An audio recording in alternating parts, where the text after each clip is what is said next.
मैं अपनी बात की शुरुआत मेरे क्षेत्र के एक छोटे से गांव पादरिया से करना चाहूंगा। मैं उस गांव की बात कर रहा हूं जहां का हर दूसरा सदस्य आज के समय में फ्लोराइड पानी की वजह से दिव्यांग है। मैं मेरी बात की शुरुआत उस डीएनपी एरिया से करना चाहूंगा जहां पर आजादी के 75 साल बाद भी सड़क, पानी और शिक्षा की भारी कमी है। मैं मेरी बात की शुरुआत उन तमाम पशुपालकों को याद करते हुए करूंगा जिन्हें अभी तक किसी तरीके की कोई चिकित्सा सहायता नहीं मिली, पशुओं के इलाज की कोई व्यवस्था नहीं हुई। मैं मेरी बात की शुरुआत उन युवाओं की उम्मीदों के साथ करूंगा जिन्हें कहा गया था कि साहब आने वाला टाइम रमीना आप रही है बाड़मेर जैसलमेर ना मैं दुबई बना हाँ, पर धीरे धीरे उंगरा सपना चूर चूर हो गया। आज रे तारीख रमीना उंगा ना कोई तरीके रोजगार कौन बने। हमारी बात री शुरुआत उंगा तमाम किसान भाइया ना याद करते हुए करी। प्लीज प्लीज हिंदी में बोलिए। बिल्कुल बिल्कुल फूल सिंह साहब उंगा तमाम भाइया ना याद करते हुए करीस जिका ना कहो तो कि साहब कृषि कनेक्शन दे हाँ। आज भी वो भाई प्लीज हिंदी में बोलिए। यहाँ पर हमारे भाई आपका भाषण नोट होगा। आज भी आपका भाषण नोट होगा। जो हमारे यहाँ पर नोट नहीं होगा तो क्या काम आएगा आपका भाई। हिंदी में बोलोगे तो आपका एंट्री हो जाएगी। बिल्कुल बिल्कुल। आज भी हमारे वो किसान भाई हाथ में पर्चियां लेके घूम रहे। पिछली सरकार ने तो कुछ नहीं दिया जिसकी वजह से वो इस तरफ बैठे हैं। पर मेरा निवेदन मेरे तमाम भाइयों से, समस्त मंत्रीगणों से कि साहब उन किसानों की आवाज को सुनो। बिजली की वजह से वो इस स्तर पर परेशान है कि वो आत्महत्या करने के कगार पे आ गए। आपने अभी कहा कि साहब हम राजस्थान की इकोनॉमी को 300 बिलियन तक ले जाएंगे।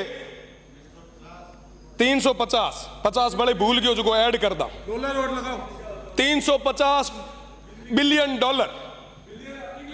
मैंने समझ में को नहीं आया कि साहब आप 350 बिलियन की बात तो करो पर सीमांत क्षेत्र था छोड़ दियो।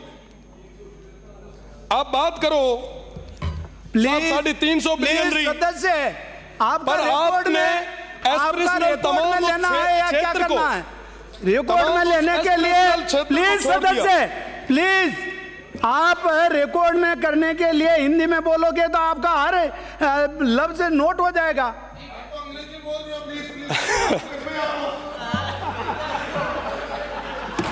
आज भी मेरा क्षेत्र इंदिरा गांधी नहर का वो एक्सटेंशन का इंतजार कर रहा है। अब मैं हिंदी में ही बात रखूंगा। माननीय इस बार के बजट में मैंने तमाम वो मांगे रखी, प्रदेश की सरकार के आगे रखी।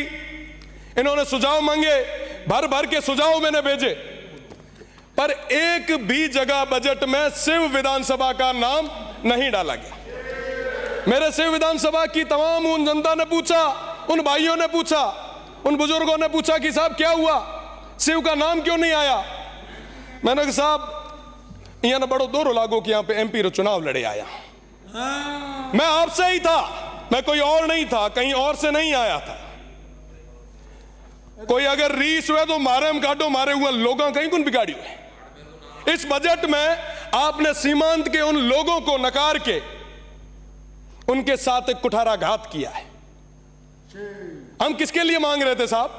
उन लोगों के लिए जो आजादी के बाद तक अभी तक उन अभावों में जी रहे, पर बदले में उनको क्या मिला। मैं आप सभी से निवेदन करना चाहूंगा, प्रदेश की सरकार से निवेदन करना चाहूंगा, अभावों में जी रहे उन लोगों की ओर आप देखें।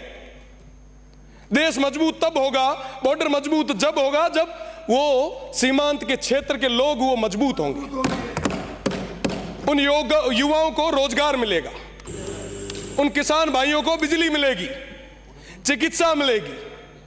पर साहब आज के समय में कोई बात करने के लिए कोई तैयार नहीं है साहब। कोई भी अगर बात है, कोई भी चीज है, आप हमसे करें। ये हो गया इनका। उन सीमांत के लोगों को किसी भी चीज की कोई सजा ना दे। खत्म हो गया। 2-4 बार आपने सीटी बजाई है, मेरा निवेदन कि एसडीजी गोल पे काम करने का समय आया है।